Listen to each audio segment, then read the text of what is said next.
देवरानी जेठानी का प्यार। एक समय की बात है, किसी एक परिवार में देवरानी और जेठानी के बीच बहुत प्यार था। वो हमेशा एक दूसरे का साथ देती, एक दूसरे को मदद करती।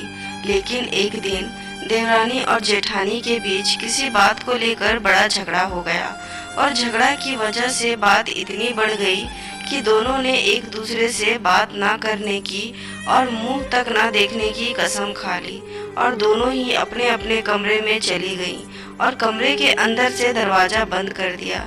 लेकिन थोड़ी देर बाद जेठानी के कमरे के दरवाजे पर खट खट आवाज़ हुई। तभी अंदर से जेठानी ऊंची आवाज़ से बोली कि कौन है। तभी बाहर से आवाज़ आई कि दीदी मैं हूँ।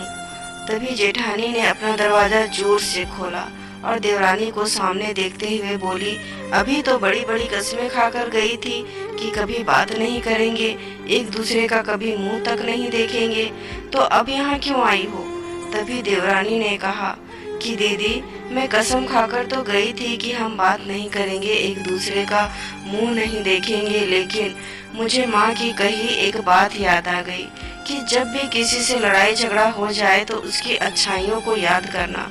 और मैंने भी वही किया, जिससे मुझे आपका दिया हुआ प्यार ही प्यार याद आया, जिसकी वजह से अब मुझे आपसे कोई भी शिकायत नहीं है और मैं आपके लिए चाय लेकर आई हूँ।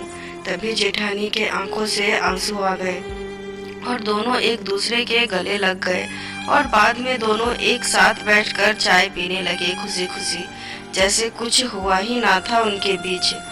अपने जीवन में हमेशा याद रखें कि क्रोध को क्रोध से नहीं जीता जा सकता, बल्कि क्रोध को प्यार से जीता जा सकता है। जिस प्रकार आग आग से नहीं बुझती बल्कि पानी से बुझती है, उसी प्रकार हमारे रिश्तों में क्रोध को क्रोध से नहीं जीता जा सकता, बल्कि प्यार और संयम से जीता जा सकता है। उम्मीद करती हूँ छोटी सी कहानी आपको पसंद आई होगी। अगर पसंद आई होगी तो लाइक शेयर सब्सक्राइब कर दें और इस पर आपकी क्या राय है कमेंट में ज़रूर बताएं। कहानी देखने के लिए और सुनने के लिए बहुत बहुत धन्यवाद।